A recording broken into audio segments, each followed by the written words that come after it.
નમસ્કાર, આપ જોઈ રહ્યા છો નેશન પ્લસ ન્યૂઝ. હું છું આપની સાથે વિભિક્ષા પરમાર. વડોદરા શહેરમાં ગુનાખોરી પર નિયંત્રણ લાવવા અને કાયદો વ્યવસ્થાની સ્થિતિ વધુ મજબૂત કરવાના હેતુથી વડોદરા શહેર પોલીસ એક્શન મોડમાં આવી છે. શહેરના બાપોદ પોલીસ સ્ટેશન વિસ્તારમાં પોલીસ દ્વારા મોડી રાત્રે એકાએક આકસ્મિક કોમ્બિંગ ઓપરેશન હાથ ધરવામાં આવ્યું હતું. વડોદરાના બાપોદ પોલીસ મથકની હદમાં આવતા સંવેદનશીલ અને વિવિધ વિસ્તારોમાં પોલીસના ધાડે ધાડા ઉતારી દેવામાં આવ્યા હતા. DCP zone 4 Andrew Macwan, ACP GB Bamaniya તેમજ બાપોદ પોલીસ સ્ટેશનના પીઆઈ સહિતના અધિકારીઓ અને મોટી સંખ્યામાં પોલીસ સ્ટાફની ટીમે સંયુક્ત રીતે આ ઓપરેશન હાથ ધર્યું હતું. કોમ્બિંગ દરમિયાન વિસ્તારના જાહેર રસ્તાઓ, સોસાયટીઓ અને શંકાસ્પદ ઠેકાણાઓ પર સઘન ચેકિંગ કરવામાં આવ્યું હતું. પોલીસે વિવિધ ગુનાઓમાં લાંબા સમયથી નાસ્તા ફરતા આરોપીઓની સઘન શોધખોળ કરીને તેમની સામે કાયદેસરની કાર્યવાહીની તજવીજ શરૂ કરી છે. આ આકસ્મિક કોમ્બિંગ દરમિયાન પોલીસે ઠેર ઠેર ચુસ્ત નાકાબંધી કરીને વાહન ચેકિંગ પણ હાથ ધર્યું હતું, જેમાં શંકાસ્પદ લાગતા વાહન ચાલકોની કડક પૂછપરછ કરવામાં આવી હતી. દસ્તાવેજો વિના અને કાયદેસરના ડ્રાઇવિંગ લાયસન્સ વગર રસ્તા પર દોડતા અનેક ટુ વ્હીલર વાહનોને પોલીસે ડિટેઇન કર્યા હતા.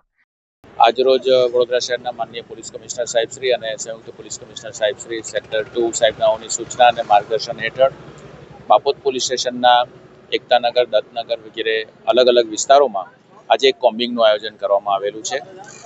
જે કોમ્બિંગની અંદર બાપોદ પોલીસ સ્ટેશન તેમજ ઝોન 4ના અન્ય પોલીસ સ્ટેશનની જુદી જુદી ટીમો તેમજ ક્રાઇમ બ્રાન્ચની ટીમોએ ભાગ લઈ રહી છે.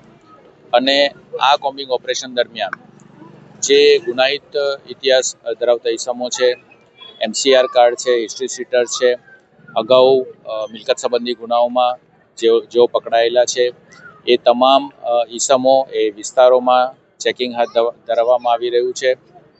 અને અત્યાર સુધીમાં લગભગ 12 જેટલા ઇસમોને શંકાસ્પદ ઇસમોને રાઉન્ડ અપ કરવામાં આવ્યા છે. નંબર પ્લેટ વગરના વાહનો ડિટેન કરવામાં આવ્યા છે. અને જે અમુક સિકલીગર છે કે જેમના વોરંટ પેન્ડિંગ હતા, એ વોરંટ બજવણી કરીને એમને ડિટેન કરવામાં આવ્યા છે. હાલ આ કોમ્બિંગ ઓપરેશન ચાલુ છે અને સમગ્ર વિસ્તારમાં ખૂબ જ સઘન આ ઓપરેશન કરીને કામગીરી કરવામાં આવી રહી છે. અત્રે ઉલ્લેખનીય છે કે શહેરમાં શાંતિ જળવાઈ રહે અને નાગરિકો સુરક્ષિત અનુભવે તે માટે આગામી દિવસોમાં પણ આ પ્રકારે અલગ અલગ વિસ્તારોમાં સરપ્રાઇઝ કોમ્બિંગ ઓપરેશન ચાલુ રાખવામાં આવશે. ઉચ્ચ પોલીસ અધિકારીઓની હાજરીમાં કરાયેલી આ કડક કાર્યવાહીને પગલે બાપોદ વિસ્તારના રહીશોએ રાહતનો શ્વાસ લીધો છે, તો બીજી તરફ કાયદાનો ભંગ કરનારા તત્વો ભૂગર્ભમાં ઉતરી ગયા છે. કેમેરામેન નવનીત પરમાર સાથે Chirag Patel, nation plus news, Vadodara. સમાચારોના સતત અપડેટ મેળવવા માટે અમારી નેશન પ્લસ ન્યૂઝની યુટ્યુબ ચેનલને સબસ્ક્રાઇબ કરો, બેલ આઇકન દબાવો અને જોડાયેલા રહો ફેસબુક, ઇન્સ્ટાગ્રામ અને ટ્વિટર પર.